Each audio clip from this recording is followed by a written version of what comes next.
conductrice qui se cache quand même. Elle se tait, elle fuit, elle fuit. Mais quand même, le fait de se cacher un si gros secret, la traverse physiquement.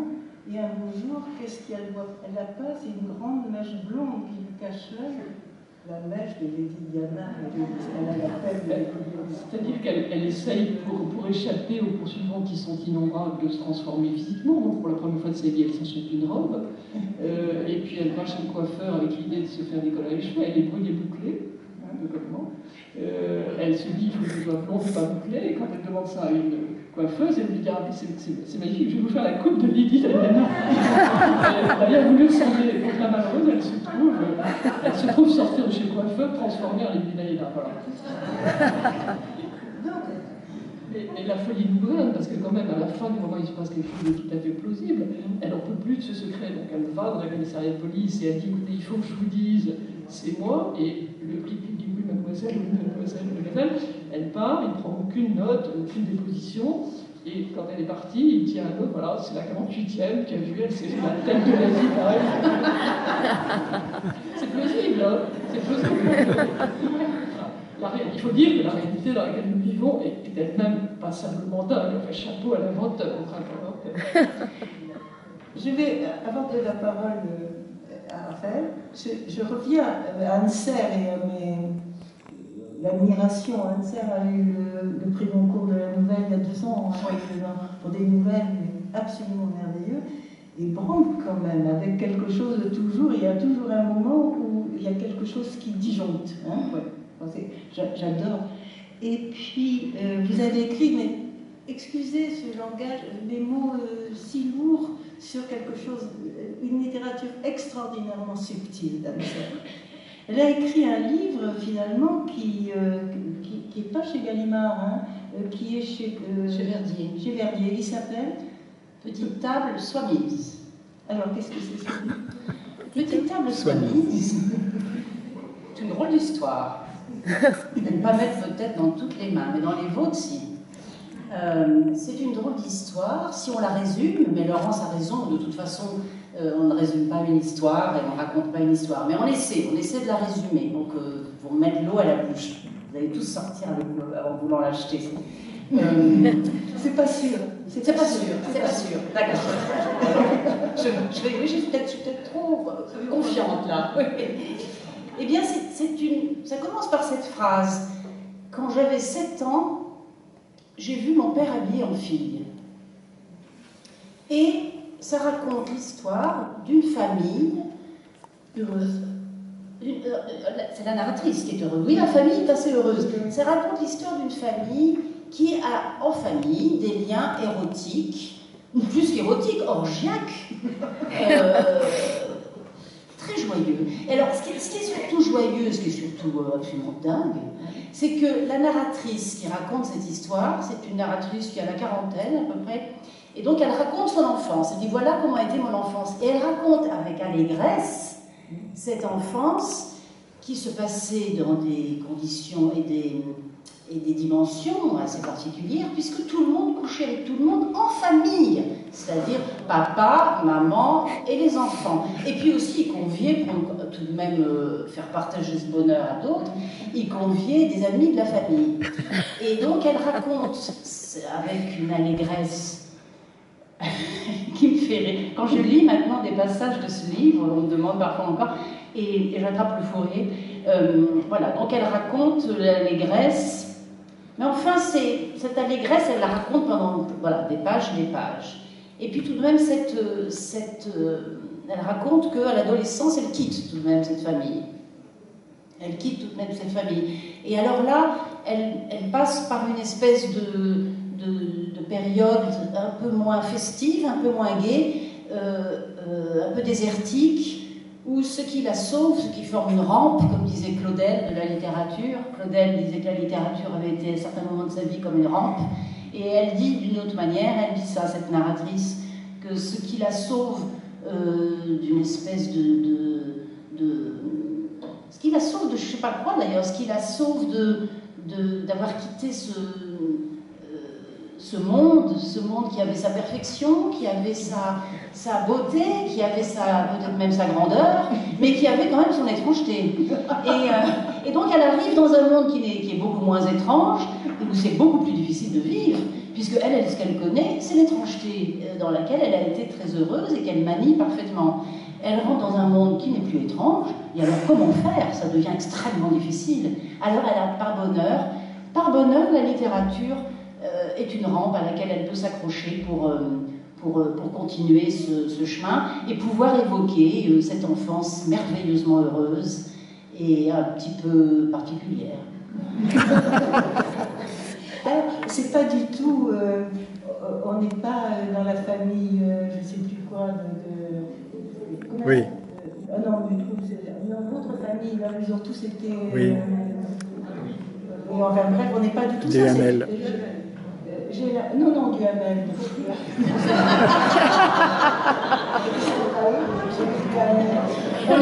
Paul, on n'est pas dans le fait divers. Non, on n'est pas dans le fait divers. C'est un conte. C'est un conte et ça se passe pas du tout dans un milieu pauvre, alcoolisé, etc. Tout le monde est très distingué, charmant. Ils sont tous distingués, charmants et se livrent à tous les plaisirs, etc., avec un très grand enthousiasme et une grande reconnaissance les uns pour les autres. Je dis que je ne sais pas s'il ne va pas être mis à la censure, votre livre. Aujourd'hui, j'ai eu la chance de pouvoir le publier il y a 10 ans, en 2012, ce livre.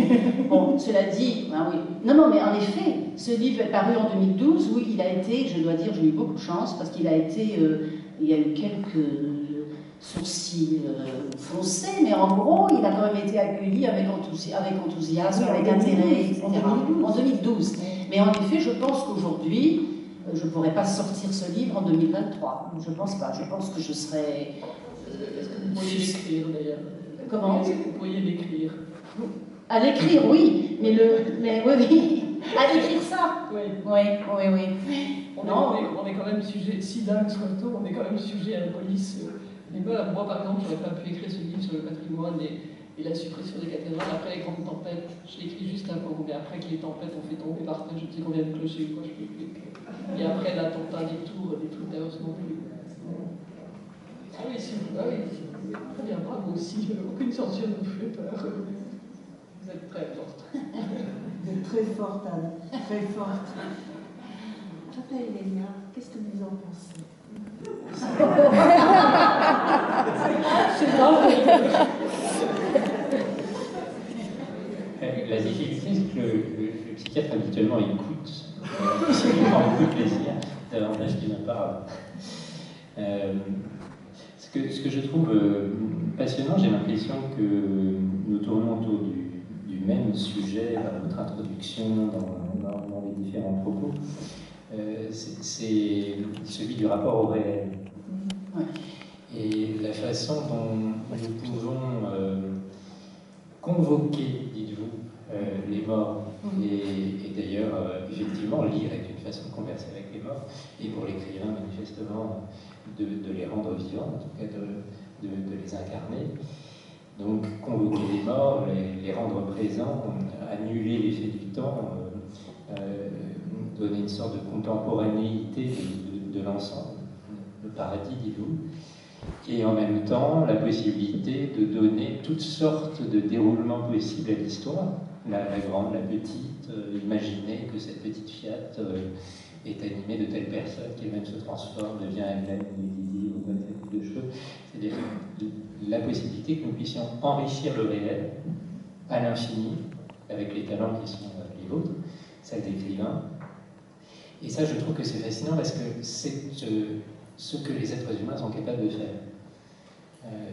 Nous sommes capables de nous représenter le monde, et ça, c'est une faculté incroyable, celle de la pensée.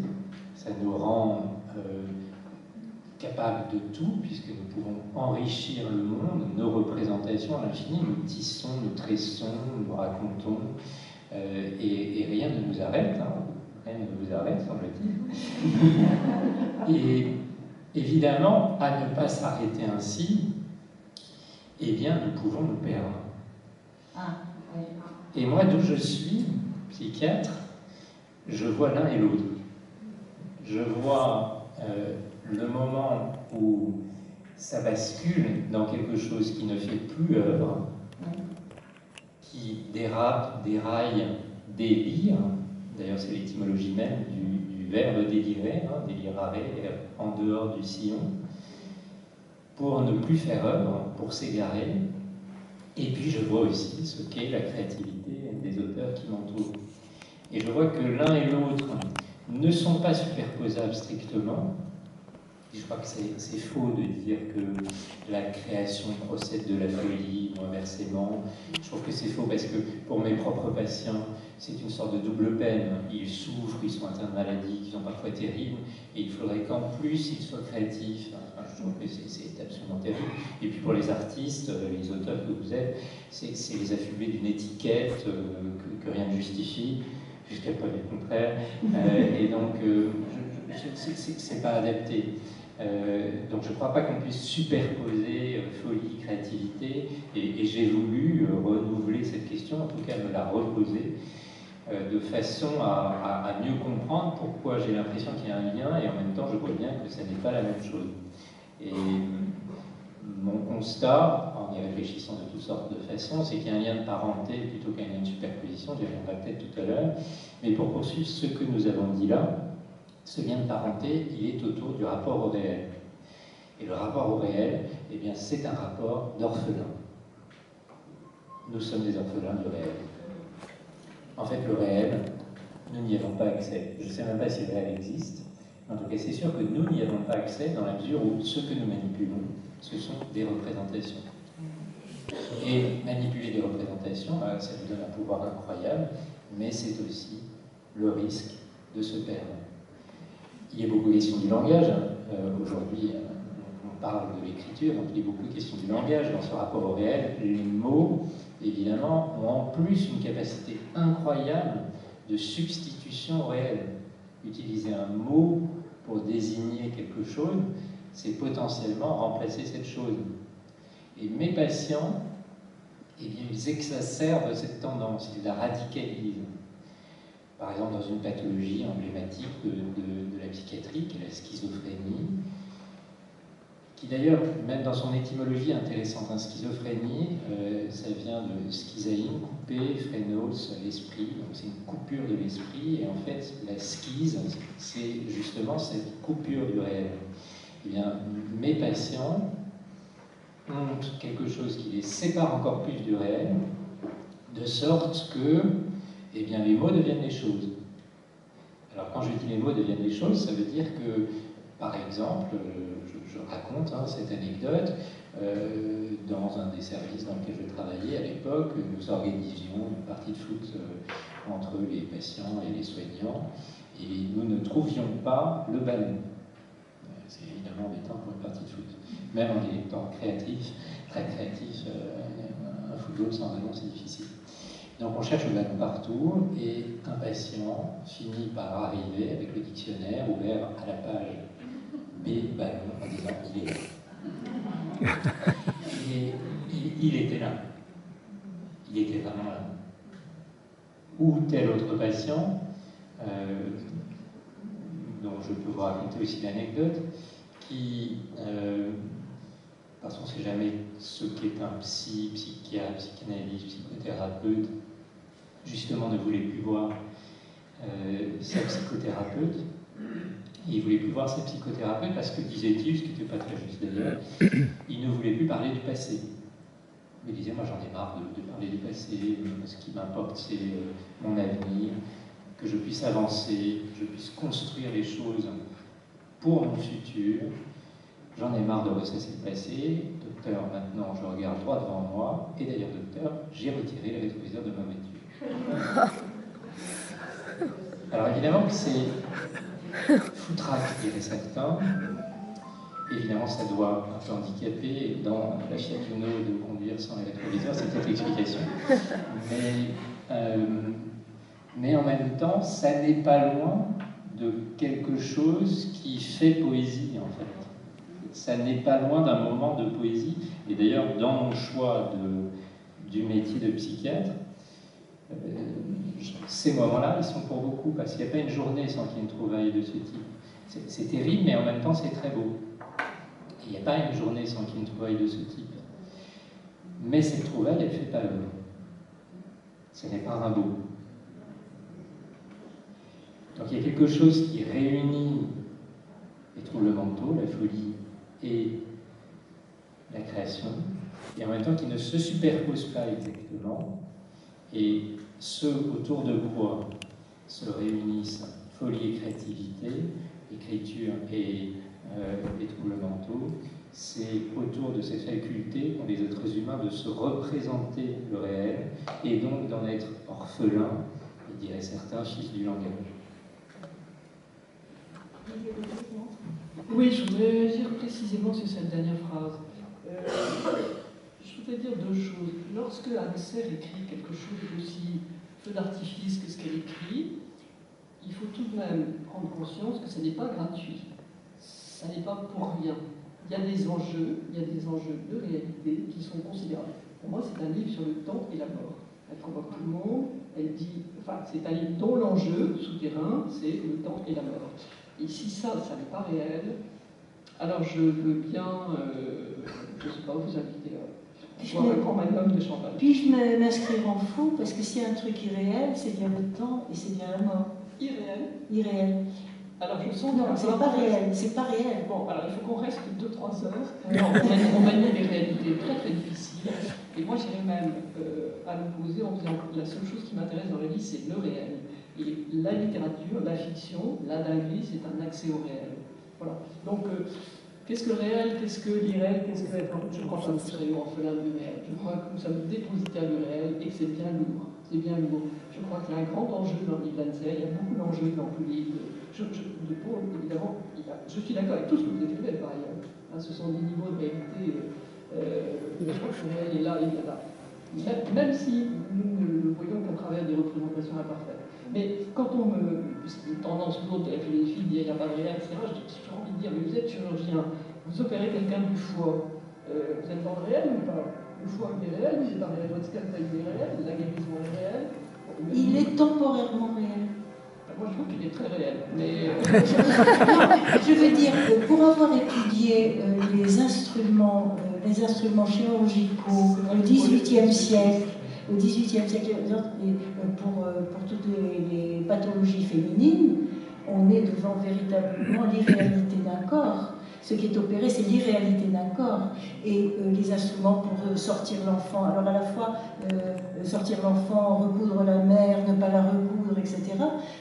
Et brusquement, et cette impression d'irréalité du corps vu par les médecins, comme le médecin voit un corps irréel, ne le voit pas, je l'ai eu de nouveau au moment du Covid.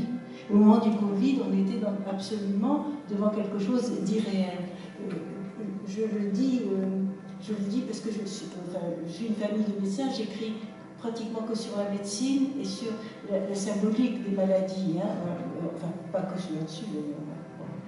Mais enfin, mes derniers romans sont quand même très tournés vers la médecine. Et alors, quand dans l'histoire de la médecine, on voit que ni les épidémies n'ont été réelles aux yeux des gens, et quand on voit les épidémies dans certains pays africains, etc., on voit qu'ils sont obligés de se les expliquer par des choses qui ne sont pas le réel, mais des imaginaires, des puissances, enfin, c'est tout ce que fait Tobinaton quand même, et on n'est pas dans le réel. Mais Paul, je vais quand même vous rappeler un souvenir précis. Vous avez écrit un livre que je trouve admirable qui s'appelle Des chauves-souris, des singes et des hommes. C'est l'histoire d'une épidémie terrible qui naît en Afrique, qui apparaît dans un village, qui se propage, des signes. Est-ce qu'elle est nommée dans le livre C'est Ebola. Oui, non, mais je sais. C'est la rivière qui est nommée, c'est la rivière Ebola. Voilà. Un jour, vous m'invitez ici, j'arrive, votre merveilleux époux Auguste, médecin, grand médecin, vient me chercher en voiture beaucoup, et je lui dis, alors, dans ce livre qu'a écrit Paul, qui ressemble à un mythe antique, vraiment un mythe antique, le mal court s'amplifie, rien ne peut l'arrêter. Je dis à Auguste, qu'est-ce qui est vrai dans cette histoire? Il me dit, qu'est-ce qui est vrai? Tout. C'est exactement comme ça que ça s'est passé. Une chauve-souris, une petite fille, un village, un banquet de fleurie, et lui me dit, tout est vrai, tout est exact. Alors, est-ce que c'est réel? Non, tout est exact dans l'enchaînement qui ressemble à les fables de La Fontaine. Tout est réel, mais de la maladie telle qu'on la connaît maintenant, avec les festins de grands singes, etc. Mais à l'intérieur du livre, tous les êtres hésitent à reconnaître cette maladie. Ils ne la reconnaissent pas. Pour les personnages, tout est irréel. Si je me permets,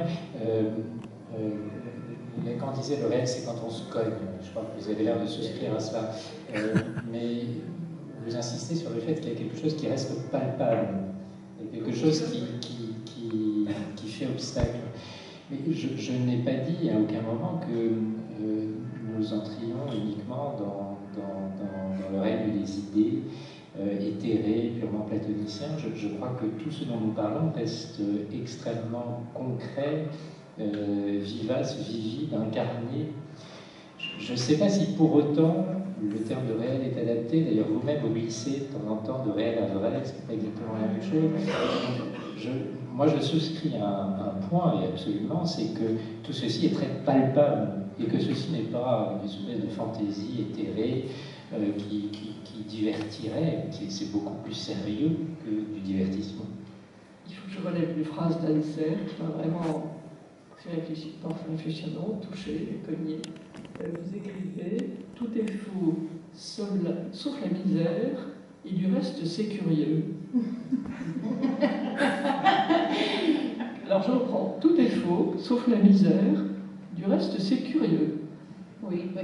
Alors si vous permettez, parce que j'avais en tête quelque chose que je ne veux pas lâcher après l'intervention de Gaillard, à propos du réel. C'est juste une petite anecdote, mais qui, je vois, à propos du réel. Moi, je me suis rendu compte, par exemple, quand j'écris une histoire, par exemple, je pensais à un de mes romans qui s'appelait Voyage avec Villamatas, où je parle à un moment de Bordeaux. Et quand voilà, j'ai raconté mon histoire en écrivant Bordeaux, etc. Et quand j'ai relu mon manuscrit, voilà, après j'ai relu mon manuscrit quand je me suis mise à le corriger, à le travailler, etc.